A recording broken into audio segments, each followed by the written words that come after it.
This happened during my university days in Taiwan, on a department-organized trip to Europe. It was at the third hotel we stayed in, a grand place with a high-ceilinged lobby and a strong foreign charm. Everyone was excited as we checked in. After the tour guide handed out room assignments, we took the elevator to our respective floors. Kelly and May, who both have a sensitivity to the supernatural, were assigned to the last room on the third floor. As per their habit, they knocked on the door before entering. But the moment they stepped inside, both felt the atmosphere was off, completely different from the vibrant lobby. Did you feel it? Don't ask. I feel nothing. Kelly quickly cut her off. Oh, May murmured. The room itself was old and poorly arranged. To the right was the bathroom, next to which stood an out-of-place, antique wardrobe. Despite the strange vibe, they didn't think much of it. They unpacked their luggage and lay on the bed, waiting for dinner time. While watching TV, the volume suddenly lowered on its own. Kelly checked the remote, which was resting untouched beside them. They brushed it off and turned the volume back up. But not long after, the volume dropped again. This time, they began to feel uneasy. Kelly, could this be? May whispered. I don't know. Kelly replied, her voice tense. Just then, their phone rang. It was the tour guide calling to inform them about dinner. Grateful for the distraction, they got ready to head downstairs. But as Kelly closed the room door and took a few steps away, they both heard a knocking sound from inside the room, as if someone was knocking on the door from within. Startled, they hurried away. At dinner, Kelly and May shared the incident with the group. Should we swap rooms? I asked, concerned. They didn't want to trouble anyone, so we decided to visit their room later that night to play cards and drink. After all, the more people, the stronger the energy. After dinner, about 8 or 9 of us gathered in their room, chatting and drinking until around 11 p.m.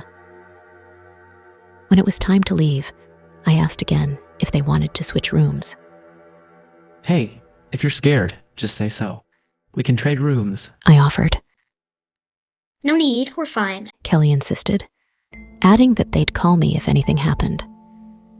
Satisfied with their answer, I returned to my room. Later that night, after they each took a shower and lay down to rest, May found herself unable to sleep. She turned to talk to Kelly but froze. Kelly was staring blankly at the ceiling, her eyes lifeless. No matter how much May called out to her, Kelly didn't respond.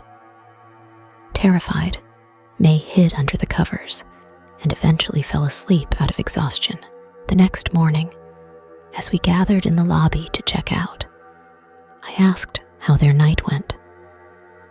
Did you sleep well? Last night was terrifying. May replied, visibly shaken. May described Kelly's unresponsive state, but Kelly had something even more chilling to share. She said that when she woke up to shower, she noticed a deep handprint on her ankle, as though someone had gripped her tightly. The mark was so dark, it was nearly bluish, but caused no pain. The imprint was clear, 5 distinct fingers pressed into her skin. Kelly rolled up her pant leg to show me, and it was unmistakably a handprint. Despite the eerie mark, Kelly felt fine and decided to continue with the trip. But when she returned home, as she approached her house, her mother suddenly stopped her at the door. "Don't go inside yet. Go to the temple and circle it twice first," her mother ordered firmly.